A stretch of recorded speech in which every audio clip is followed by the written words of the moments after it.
This is Abe Friedtanzer from Awards Buzz. Excited to be speaking with Jordan Firstman about I Love LA. How are you, Jordan? I'm good. As forementioned, I got a couple hours less than sleep than I would have liked, but we're here It'll and be gonna. great. Well, we spoke about 6 months ago about English teacher, and you mentioned that that character was probably the least chaotic character that you've played.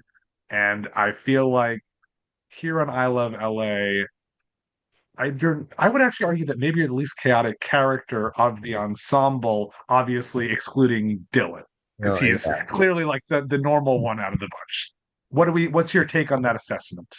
I I would say I'm three. I think Alani is not that chaotic. Like she definitely her approach to life is very go with the flow, so that could maybe lead her to some chaotic positions, but I think Charlie is like on a destructive bulldozer path towards whatever he wants, and I think he doesn't always see what he's bulldozing over or in front of. And so I think that the chaos comes from that. And I would say he's number three. I mean, Tallulah is her own, just like other tornado, and then Maya is just be doing anything. He also has truly terrible gaydar, which makes for an entertaining storyline there. I think more the comment there is how hard it's gotten in society. I think it's not a Charlie thing. I think it's that waiter seemed gay. Like anyone would have thought that waiter was gay, and oh my God, I was just about to call him something else. The Freud's character. Why am I blanking on his name right now? Yeah, he also seems gay, and probably, if he hadn't died so soon, he probably would have been gay, I think, if he had Is that is that yeah. a positive thing for society that like anybody could be gay, or is this show not really society? This is heightened reality. I think he could have become like a queer eye guy and been one of like that type of positive gay. There are room for those types of gays on our show. Well, there definitely is a lot of humor in here, and I imagine some of those scenes, especially with him, were probably hard to get through. Do you find that it's pretty easy to film this show, or distracted because all of it is so hilarious, but it's not like scripted jokes. It's more just the running comedy. I mean, I've written in so many comedy rooms before. Like they delivered these scripts a line a joke. Like every line was a joke. So they're like insanely comedic scripts already, but yes, of course, we were encouraged to play a bit. And I would say it was like hard and easy for it just depends with who. Like True and I together, sometimes it's just impossible because like, I think she is so funny in real life and she's so out of pocket in real life that she would say something to me before, or we would have like an inside joke about something and it couldn't. Okay, there was like one thing, that clip of one of the Atlanta housewives like talking about joggers. Do you know this? Yeah, it's like joggers. And like there's like a beat that a lot of people miss, but one of the other girls is like, "Well, I'm sorry you weren't clear." And she goes, "You weren't clear." And then so like any time in a scene something was like a little confusing, she go, "You weren't clear." And like that it would just break all of us for the rest of the take. She would all she would also like there was one time it ended up in like some blooper reel, but I had like said my line and I took a big risk with the way I said it. And she's like, "Wait, I'm sorry. Are you actually gonna say it like that? Can we go back, guys? Can we go back?" Like completely earnest. Like did not. And I was like, "True. If you were anybody else, I would kill you right now." What about Io as a scene partner. Io was Io. um, Io was like we were both on our A game. We have been like we've like come up in comedy for so many years together that I feel like when we got together, just like comedically, we were like, okay, like we're doing it at this level. And it wasn't a spoken thing until we started going, and I was like, okay, it's the Olympics now. Like those scenes had to be cut down so much because of time. But like I'm begging Rachel for like a longer cut of those scenes because we went on and like yeah, Io is a champion and like I feel like she hadn't gotten to play something that funny in a while, and it's like people forget like Io's fucking funny. Like that's she's started as a comedian, like she's really, really funny. So yeah, those were really fun days because it felt very like almost nostalgic and yeah, just fun to play with. I know a lot of shows send out like, FYC, sort of some like swag, like a hat, for instance. But I imagine putting out, fired me for being gay and Jewish is not really the message we want to put out into the world, but could be a fun reference to the series. I be feeling that way every day. I would wear that hat. I sometimes feel the world is firing me for being gay and Jewish every day. Well, of the core ensemble, who would you say is most like their character and most unlike their character? Ooh. That's the thing. We all are. I think Rachel has written characters that are very, very heightened versions of ourselves. Um, I don't know. I think we're all alike and not. And I think when for example, like True was the biggest wild card because like Rachel didn't know her at all going in. So in like the original pilot we did, Alani is not Alani. Like different character, but like when she started, True has her own comedic timing that was bestowed upon her by God. Like no one else can say a line like her.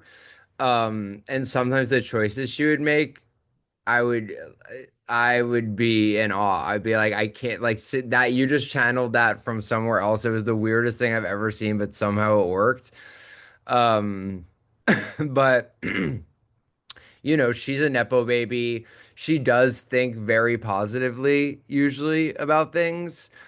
And she can be a bit ditzy, but also like really gets it too and can like throw it down. So I don't know. I think we're all like the either better version of our character in real life, hopefully, or the smarter versions. Because I don't know. I felt like I don't people. I think Charlie can be viewed as kind of this catty, brash, brazen gay guy, but I think Rachel wrote like a way softer character than people realize they're watching, but that we needed to get from point A to B. So I think he's tested a lot in the season, and I think humiliation is his karma in this season. I think it gets him to a place. I think if you watch him episode 1 to episode 8, there's actually like a big change. And I think for more of like a sitcom format, I would have tried to like have kept the same level of com comedy in every episode. But like by the end, I was like, I don't know, Charlie felt more grounded. I didn't want to say things the way I would say them in the first couple episodes. So yeah, I think Rachel wrote a cool character in that respect. I'm not sure what's been written already or what you know about season two, but what would you like to see from Charlie in the near future? It's funny. I'm like, as an actor, you always want to like push it and like go further. So it'd be fun to see him just lose his shit completely because I think at the end of the day, he's a pretty calculated and composed character. And even when Yeah, like he is humiliated or given circumstances, he finds his way out of it through his own like sheer will. But I would love to see him deal with something he can't get himself out of, and go a little bit crazy. But I don't know. I liked seeing the sweeter side of him, so getting more into his romantic life and seeing that kind of unfold and like what happens behind closed doors, so to speak. I think, he is there. You get to see a lot of different Charlies because he's like the Charlie he is with his friends is definitely different than the Charlie he is with his clients, is different than the Charlie he is with his lovers. So I think, which I think is how a lot of gay men feel, where they're kind of having to play a different character in each setting. Um, so yeah, I think just like I want to be both softer and crazier in season two. Well, I'm glad this show will be coming back. Unfortunately, English teacher won't. Do you have any sense of what might have been ahead for, I guess it wasn't as much, ingrained with the show at that point, but was there more that you would have liked to explore for your character there? Well, yeah, I want to know if he made it to Berlin. I was like, Berlin season three, let's go. That was a cliffhanger. So, well, is there something romantic to know that we'll never know if he made it to Berlin? Maybe. Oh, what's the latest with your movie? We are in the edit. I leave tomorrow to shoot my last 2 days in London. We like shot 96% of the movie, took a little break to start editing, have 2 days to shoot in London, and then we really start cooking. Um, yeah, editing is a beast. All right. Oh, and what are you watching right now? What's exciting you on TV or in movies? Um, I just watched I woke up at like I had one of those nights where I like fell asleep at 9 and I was like, yes, this is happening. Oh my God, I'm going all the way through. I'm gonna go all the way through. Obviously woke up at 11:30. And I thinking it was like I was like, oh, it's gonna be 3:30 right now. Nope, 11:30. I have a whole night ahead of me. Couldn't fall back asleep. Ended up watching this kind of like bad Canadian movie called Chloe starring Julianne Moore. It's kind of, do you remember it? It's like melodrama, Amanda Seyfried. It's like there's not enough chicken on the bone, I'll say. But I just rewatched Sentimental Value on a plane, and everyone will hate me for saying this, but like great plane movie. Like it's because I saw it in the theater and really liked it, but didn't cry. But then on the plane, I was like really, really crying a lot.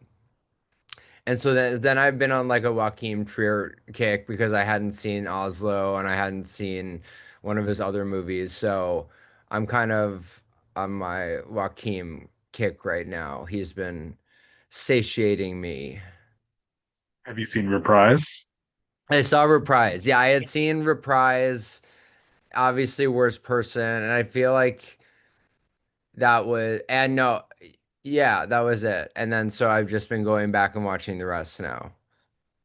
I love Reprise. I love there's like a very whimsical nature to it that, Yeah. sentimental value is very different and very good, but Reprise for me, that's the top for him. Yeah, Worst Person has a bit of that whimsy, I would say.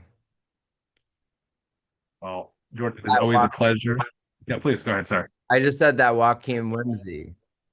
There you go, that Joaquin whimsy. A great way to close our I Yeah. Love LA interview. There's not the same whimsy here, but there's still some nice charm. And that you're always looking for that sweetness for Charlie, which I appreciate. Yeah. All right. Thank you so much, Jordan. It was a pleasure, and I look forward to hearing more about the movie in season two. For sure.